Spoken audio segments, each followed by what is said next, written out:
सदगुरु कबीर साहिब कहते हैं,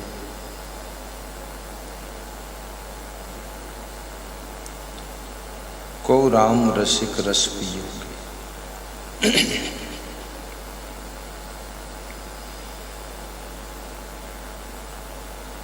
हे बंधुओं और देवियों,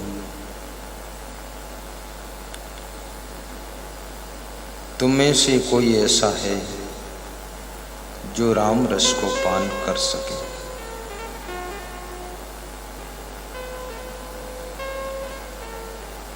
संसार के जीव प्रायः विषय रस में डूब जाते हैं। विषय रस एक ऐसा रस है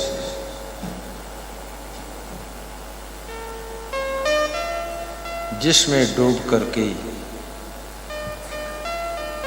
धीरे धीरे मनुष्य आसक्त हो जाता है।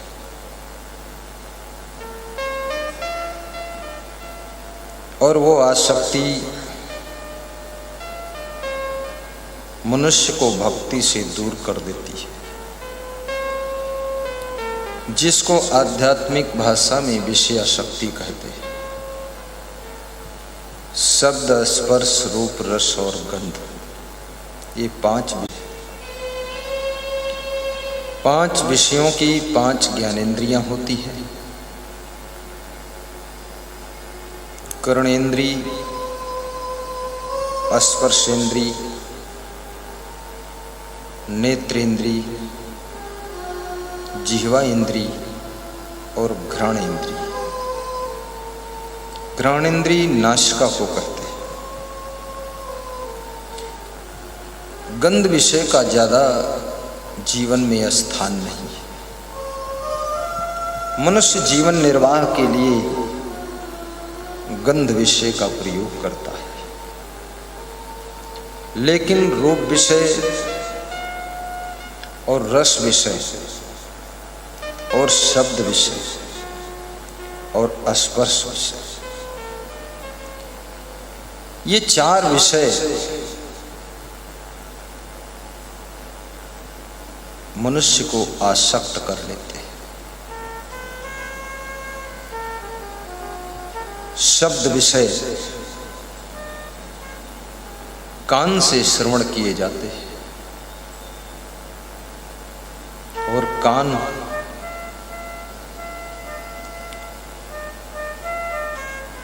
आदि जितनी ज्ञानेंद्रियां हैं, इन ज्ञानेंद्रियों के पीछे मन का खेल चल रहा है। तुम्हारे मन की जहां जहां रुचि होती है, वहां वहां तुम्हारी इंद्रियां उस विषय में, ये छोटी बात नहीं है, ये बहुत बड़ी बात है, आकृष्ट होना। आकर्षित करना और आकर्षित होना ये सभी के जीवन में होता है, लेकिन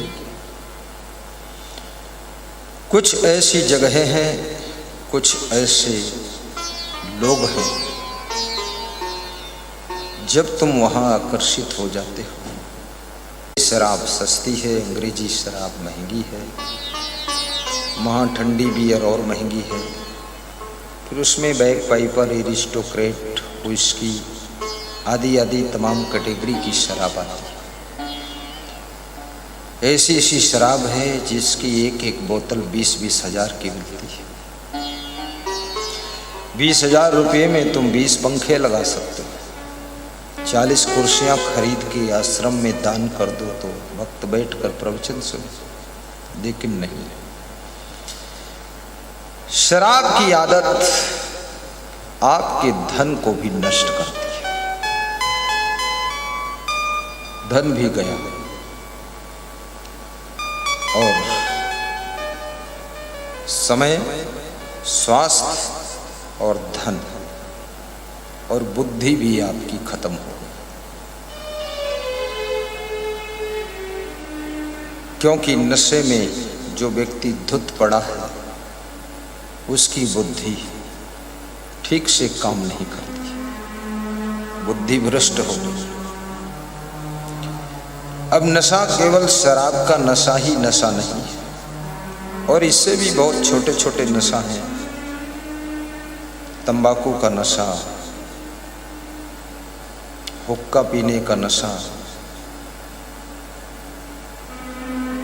पान खाने का नशा, सिगरेट का नशा, बीड़ी का नशा, ये बहुत से नशा। और जितना जीवन में नशा होगा उतनी ही तुम्हारी दुर्दशा होगी। फैशन का नशा, फैशन भी, ये फैशन जो लोग करते हैं इनके मन में असीमित काम वासना उबल रही है। दूसरों को आकर्षित करने की कोशिश इसीलिए कर रहे हैं क्योंकि अपनी काम वासना को पूरा करना। और राजा भर्तृहरि कहते हैं काम वासना भोगों को भोगने से शांत नहीं होती। राजा भर्तृहरि के 3 रानियां थीं, कुछ विवाहित थी, कुछ रखेल थी, कुछ भगेल थी, इधर उधर से सेटिंग करके लाए थे। प्राचीन समय में जितने राजा महाराजा हुए हैं करीब करीब उसमें 99% बहुत ही चरित्र भ्रष्ट थे, बेविचारी थे और अपने चरित्र को खो चुके थे। शराब पीना, नाच कूद देखते रहना, बेविचार करते रहना, दासियों के साथ में फंस जाना, नौकरानियों के साथ में कुकर्म करना, ये राजाओं का अक्सर काम होता था। अब कहते हैं राजा होकर नाचे तो तमाशा कौन देखे, तो राजा लोगों की ऐसी स्थिति थी। और जिस देश का राजा नंगा हो जाए उस देश की जनता की क्या दशा होगी। जिस घर का मालिक शराबी हो जाए, जुआरी हो जाए, जिस घर का मालिक बेविचारी हो जाए, दूसरी औरतों में फंस जाए, जिस घर की औरतें दूसरे पुरुषों में फंस जाए, उस घर की क्या दशा होगी। वो घर नहीं रहेगा, वो घर घूरा हो जाएगा, वहां से बदबू उठेगी, सड़न पैदा होगी, घर बर्बाद हो जाएगा। क्योंकि ये विषय वासना एक नहीं, 2 नहीं, 1000 नहीं, लाखों करोड़ों लोगों को विषय वासना की आसक्ति ने बर्बाद कर दिया। भक्ति ही एक ऐसी चीज है जिस विषयासक्ति की आकर्षण से तुमको बचाने के लिए आगाह करती है, आपको जागृत करती है, सचेत कर देती है। भक्ति ये जो लोग सत्संग में नहीं आते हैं और सत्संग सुनते भी नहीं हैं, ना कहीं मंदिर में जाते हैं, पूजा पाठ भी नहीं करते, ये मत समझना ये बड़े ज्ञानी हैं या बड़े होशियार हैं। ये बड़े भ्रष्ट लोग हैं, इसलिए नहीं आते। इनको बड़ी शर्म लगती है यहाँ आकर बैठने में। अब बैठे तो उनकी बड़ी बेइज्जती भी है यहाँ, क्योंकि यहाँ तो ज्ञान की बातें चल रही, वैराग्य की बातें चल रही, तो वे शर्मिंदा हो जाएंगे, इसलिए यहाँ आते नहीं। वो नहीं आएंगे। वो भी होशियार है कि वहाँ क्या जाना है, क्योंकि सब काले कारनामे हैं। और धर्मशास्त्र कहते हैं इस मन को जितना चंचल करो उतना चंचल होता चला जाए।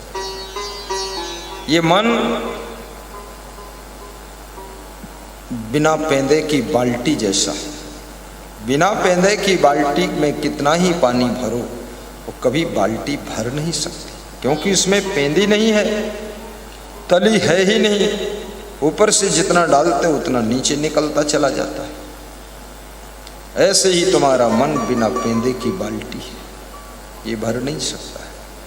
और जिसमें आदमी का मन, ये जो मनुष्य है, इसका मन तो बहुत ही विचित्र है। एक गाय है पेट भर खा लेगी, शांति से बैठ जाए, लेकिन आदमी पेट भर खा लेगा फिर भी शांति से नहीं बैठेगा, नहीं बैठ सकता, क्योंकि खाली खाने की भूख इसके अंदर नहीं है, इसके अंदर बहुत सारी भूख और भरी हुई है। विषयों को भोगने की भूख है, रंग बिरंगा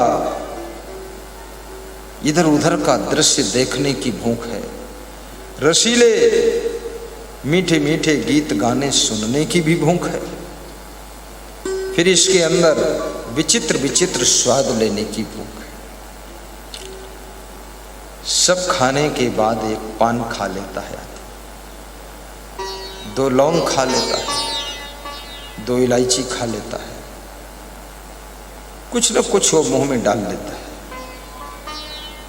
पेट भरने के लिए थोड़े खा रहा है, आदत है, मन चंचल है। फिर ये नाश का गंध सुगंध लेने के लिए आतुर रहती है और स्पर्शेंद्रिय त्वचा कोमल कोमल स्पर्श करना चाहती है, छूना चाहती है। जो छूने में इसको गुड फीलिंग होती है, अच्छा लगता है, उसको ये छूना चाहता है, छू लेता है, छू करके खुशी मान लेता है।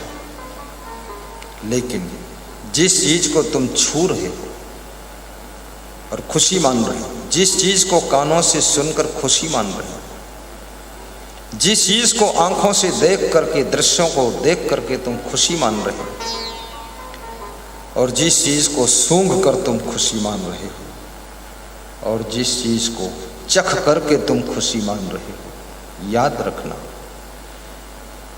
ये सुनने वाली कर्णेंद्री, देखने वाली नेत्रेंद्री, सूंघने वाली घ्राणेंद्री और छूने वाली स्पर्शेंद्री और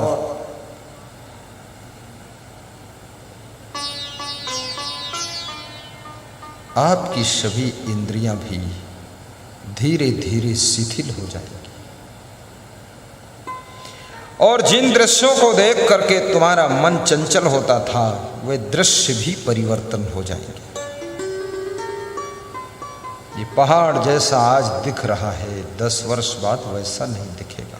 पहाड़ भी टूटते हैं, पहाड़ भी गिरते हैं। ये जंगल जैसा दिख रहा है, ये 6 महीने बाद ऐसा नहीं रहेगा, पतझड़ आएगा, आग लग जाएगी, जंगल जल जाएगा, जंगल काटा भी जाएगा, आंधी आएगी, जंगल के बहुत से पेड़ उखड़ जाएंगे।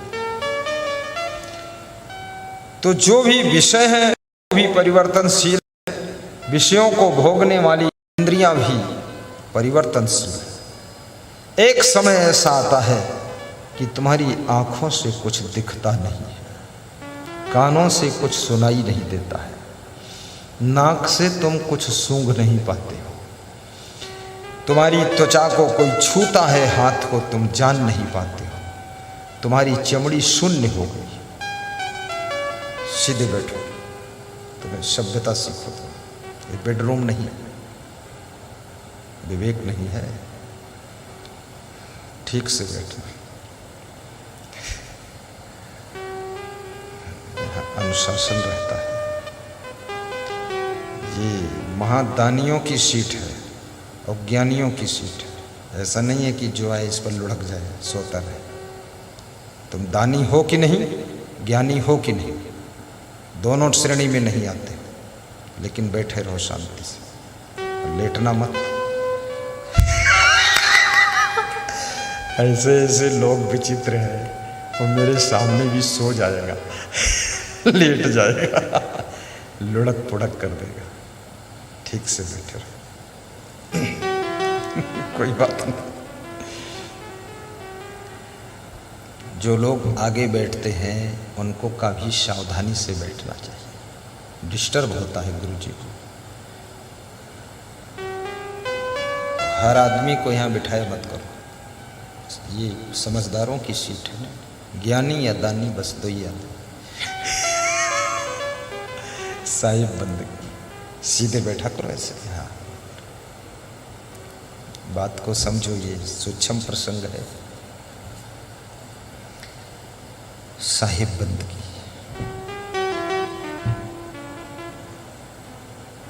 तो आपकी इंद्रियां भी धीरे धीरे कमजोर हो जाती है। लेकिन ये पूरी जिंदगी जिसलिए मिली सी, वह उद्देश्य अधूरा रह जाता है, वो लक्ष्य पूरा नहीं होता है, अधूरा रह गया। क्योंकि मनुष्य जीवन खाने पीने सोने भोगने के लिए सिर्फ नहीं मिला है। मनुष्य जीवन ही एक ऐसा जीवन है जिसमें तुम भक्ति कर सकते हो, जिस जीवन में तुम सत्संग सुन सकते हो, अपना सुधार कर सकते हो। यही इकलौता जीवन है। पशु पक्षी क्रम कीट के जीवन में ये कुछ संभव नहीं है, बहुत कठिन है। पशुओं का जीवन खाना पीना भोगना सोना, पशुओं के जीवन का सिर्फ इतना ही अर्थ है। वे ना भक्ति कर सकते हैं, ना तो सत्संग सुन सकते हैं, ना आत्मज्ञान प्राप्त कर सकते हैं, ना मुक्ति की साधना कर सकते हैं। इसलिए तुम्हारा सौभाग्य है जो तुमको मनुष्य जीवन मिला है। अब ये जीवन आदतों के पिंजड़े में यदि आपने पैक कर लिया है, नाना प्रकार की आदतों में तुम बंध गए, तो ये जीवन व्यर्थ चला जाएगा। चाहे नशे की आदत हो और चाहे विषयों को भोगने की आदत हो, जब शरीर क्षीण हो जाता है, जर्जर हो जाता है, आंखों से दिखता नहीं है, तब कहाँ गई तुम्हारे मन की चंचलता? तब तो महात्मा गांधी बन जाते हो। लोग कहते हैं ना कि मजबूरी का नाम महात्मा गांधी है। तब तुमको बुढ़ापे में लोग बाबा जी कहने लग जाते हैं कि बाबा आओ, बाबा बैठो बाबा। ये बाबा बाबा नहीं है, ये पूरा ढाबा है।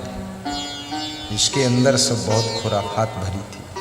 जवानी में ये समझ नहीं पाया अपने को। युवा अवस्था जोश खरोश की अवस्था है। इसलिए कबीर साहब कहते हैं, को राम रसिक रस पी होगी। अब आइए अपने मूल प्रसंग पर कि हे मानो, आप में से कोई ऐसा है क्या जो राम रस को पान कर सके? राम रस ये साधारण रस नहीं है, राम रस पियोगे जुग जियोगे। और साहब कहते हैं, यदि राम रस को पियोगे तो युगों युगों तक जियोगे। अर्थात राम रस है क्या? एक तो राम भगवान जो अयोध्या में महाराजा दशरथ के पुत्र थे, वो भी राम है। दूसरे परशुराम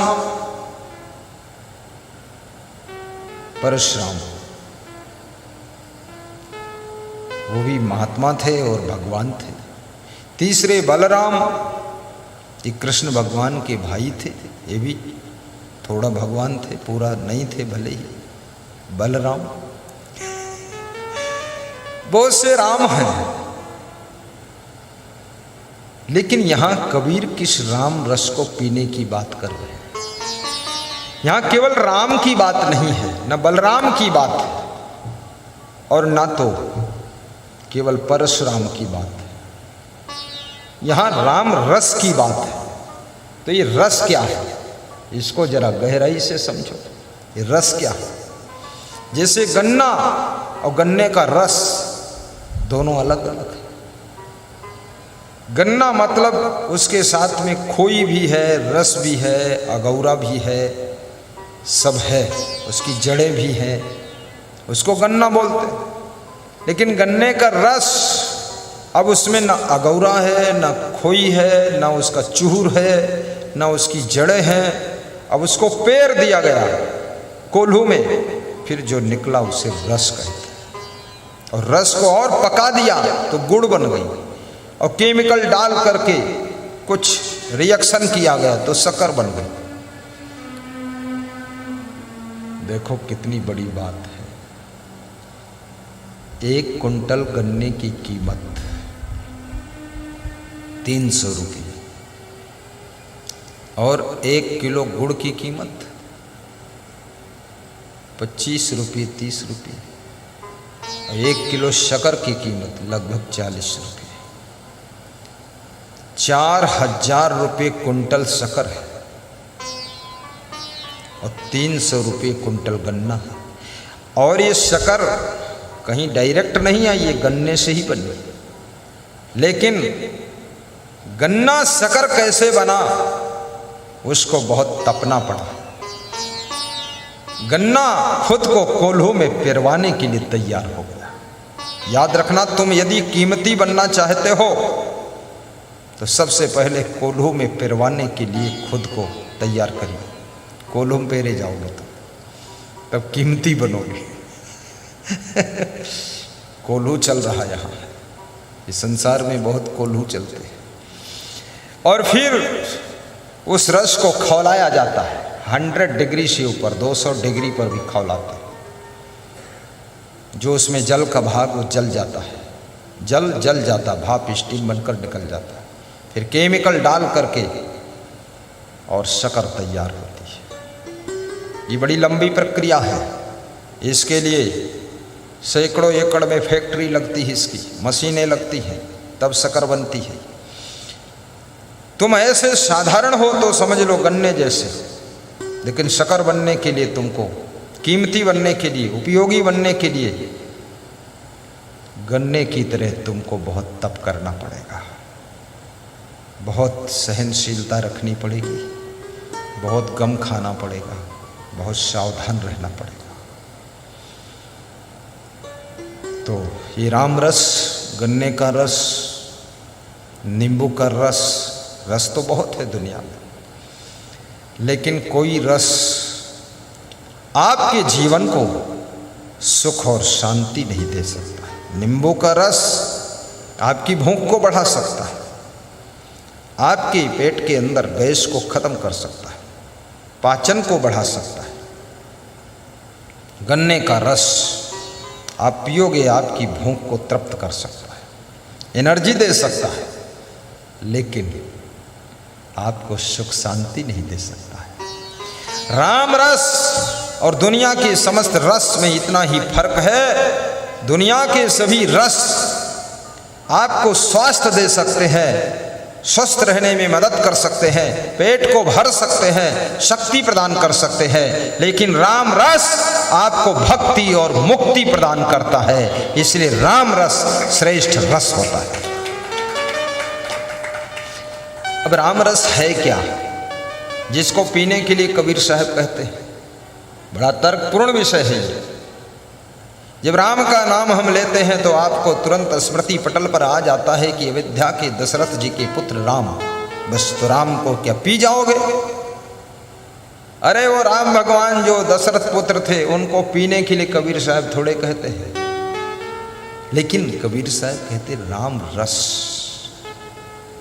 गन्ना पिया नहीं जाता, लेकिन गन्ने का रस पिया जाता है। राम को नहीं पिया जाता है, लेकिन राम का रस पिया जाता है। तो राम का रस क्या है?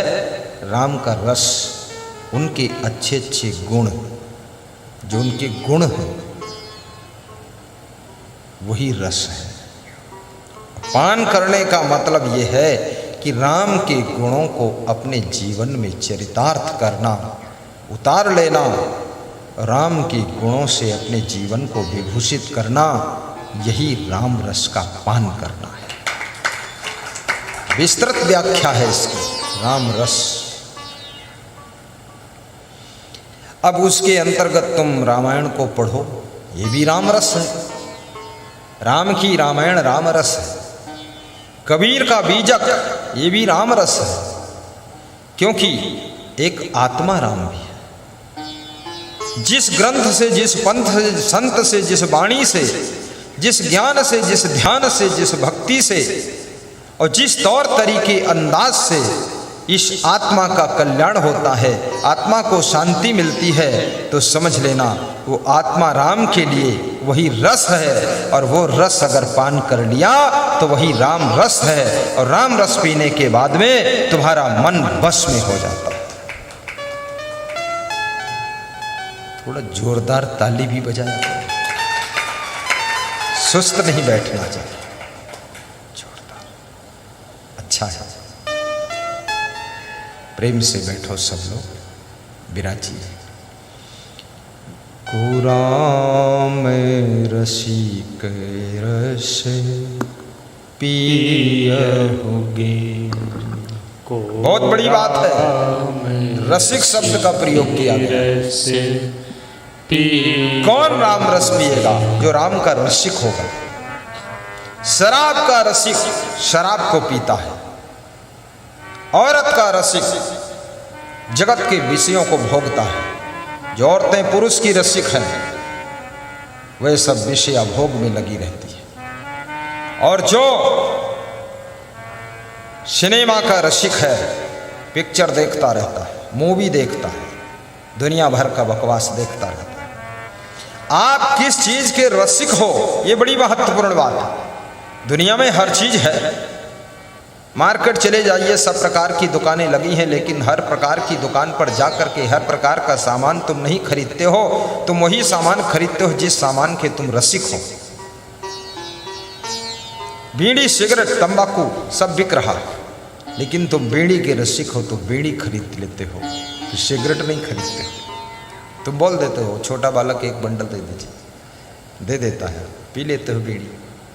तुम किस चीज के रसिक हो? ये जगत एक मार्केट है, संसार एक बाजार है। कबीर कहते हैं, कबीरा खड़ा बाजार में लिए लुकाठी हाथ, जो घर फूंके आप ना चले हमारे साथ। कबीरा खड़ा बाजार में, सबकी मांगे खैर, ना काहू से दोस्ती ना काहू से बैर। कबीर ने इस जगत को बाजार कहा है, ये मार्केट है। यहाँ सब दुकान लगी है, यहाँ सत्संग भी मिल रहा है, कुसंग भी मिल रहा है, प्रवचन भी हो रहा है। दुनिया में बहुत जगह प्रपंच भी हो रहा है, कोई जुआ खेल रहा है, कोई ताश खेल रहा है, सब कुछ यहाँ मौजूद है। लेना क्या है? जिसके तुम रसिक होगे वही चीज़ लेने के लिए तुम वहाँ रुचि लेगे, वहीं पहुँचोगे जाकर के। जैसे आप लोग यहाँ आए हैं, आप सत्संग के रसिक हैं, कुछ न कुछ है आपको रुचि, तभी इतना समय निकाल कर पधारे हैं लोग।